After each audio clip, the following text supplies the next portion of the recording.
mengatakan tidak memenuhi unsur, tidak memenuhi daripada autus reus mens rea ataupun lain-lainnya. Karena saya penasihat hukum hanya menurut pandangan saya, ini menurut pandangan saya ya, sebagai penasihat hukumnya, ini belum memenuhi unsur delik pidana. Kalau menurut saya, tapi yang punya kewenangan adalah Gakum, penegak hukum kepolisian maupun nanti pengadilan. Tapi ini pun masih bersifat lidik klarifikasi ya teman-teman. Bukan ujuk-ujuk langsung minta tangkap penjarakan. Emang negara punya nenek moyang lu apa? Ya kan, semua ada proses hukumnya, semua ada tahapannya. Silahkan, nanti itu kita akan lihat dari gelar perkara nanti. Ya, satu lagi, jangan menggunakan abuse of power. Jangan sampai dia menggunakan kekuasaannya hanya karena dia seorang politikus dan dia seorang DPR. Dia mau menistakan kita-kita atau merecehkan kita-kita. Nggak bisa dong kayak gitu. Semua netizen dianggap bodoh sama dia. Nggak bisa kayak gitu. Hanya saya katanya yang dilaporkan karena saya berpendidikan. Justru dia harusnya, orang yang berpendidikan harusnya dia paham tentang itu. Harusnya dia harus menghormati pendidikan itu. S3 itu nggak main-main loh. Susah loh mendapatkan itu. Ya kan? Biayanya tinggi, apapun itu semuanya. Tapi kenapa mesti harus itu yang harus digarisbawahi? Apakah dianggap saya selevel dengan dia?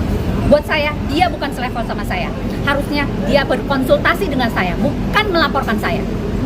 Gitu ya, teman-teman. Tapi mungkin sedikit, Ahmad tadi kan sempat ngomong kalau bahwasanya Kalita tuh bukan orang yang berkompeten di bidang psikologi. Mungkin tanggapan Kalita seperti apa sih, Ahmad tadi? Itu sah-sah saja kalau dia mau menganggap tidak berkompeten. Tadi penyidik juga nanya STR, ada SIPP namanya, surat izin praktek psikologi, ada STR-nya, ada ijazahnya. Sudahlah, kalau you mau nganggap tidak kompeten, pertanyakan kerjaan lu sebagai wakil rakyat apa?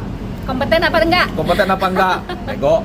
Nah, masalahnya gini, orang yang dibilang kompeten, sekarang proyeksi. Orang proyeksi itu mantul. Orang yang ngomong kayak begitu, dirinya sendiri yang tidak kompeten. Gitu, ya. Oke? Itu secara psikologis ya.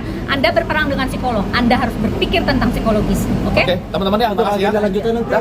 Nanti kita akan kabari selanjutnya ya, kalau untuk agenda pemanggilan selanjutnya, karena ini masih bersifat klarifikasi teman-teman.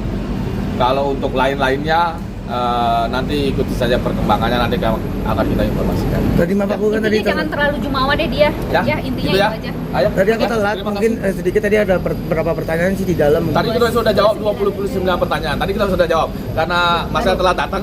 Jadi kita nggak perlu jelaskan. Demikian teman-teman, karena ini klien saya udah mau ada agenda lagi. Terima kasih ya. Selamat sore. Sore, makasih ya. Mana lagi Abang namanya? Hah? Bapak kartu nama. Saya nggak punya kartu nama. Ada di Dimas. Lihat dari keseimbangan publik bahwa dia adalah seorang yang artis dan bla bla bla, nggak kayak gitu. Tapi ini lihat esensinya. Ini adalah mengangkat tentang edukasi dan kesehatan mental. Intinya itu ya. Saya minta tolong juga teman-teman supaya lebih lebih berpikir lebih matang lagi lah. Lebih Ya. soft berimbang aja. Silahkan teman-teman media tentukan saja. Ini mana yang benar, mana yang tidak. Atau diedit, jangan keluar dari Tapi yang ngomong-ngomong, ranahnya ya. teman-teman udah lihat belum video saya? Sudah. Sudah kan? Isinya apa? Saya tanya. Isinya lebih ke arah mental seorang anak kan? Tidak ada pembulian kan? Kalau dari saya nggak ada sih. Nggak ada kan? Ya udah. Udah, itu dari you Dari aja. kacamata kamu Kacamata aja. you aja. Dari kacamata teman-teman udah nonton belum? Karena kalau nggak nonton itu juga percuma saya ngomong panjang lebar, nggak paham. Jadi harus nonton dulu apa yang dilaporkan oleh Dia dia. sudah bilang kalau menurut dia saja sebagai bukan sebagai awak media tapi sebagai pribadi tidak ada Tidak ada. unsurnya. Ya udah, gitu ya teman-teman. Berarti Ibu. Ya. Bun, ini pertanyaan Iya, terakhir. iya. Apa sih yang akhirnya kemarin tuh sempat buat Bunda untuk Speak up. speak up soal itu? Lah karena saya memang Kan isu pengamat publik. sosial, saya pengamat sosial dan psikologis, ya kan? Isu publik yang beredar, apalagi ini viral. Nah, saya kalau viral, saya akan tanggapi dari sisi keilmuan saya sesuai dengan bidang keilmuan saya, bidang studi saya, dan bidang kehususan saya, ya. Jadi yang memang tidak ada salahnya saya mengomentari yang sudah ada di ranah publik, betul nggak? Gitu. Itu aja sih sayang. Ya. Oke. Gitu Masih ya. ada? Gitu ya.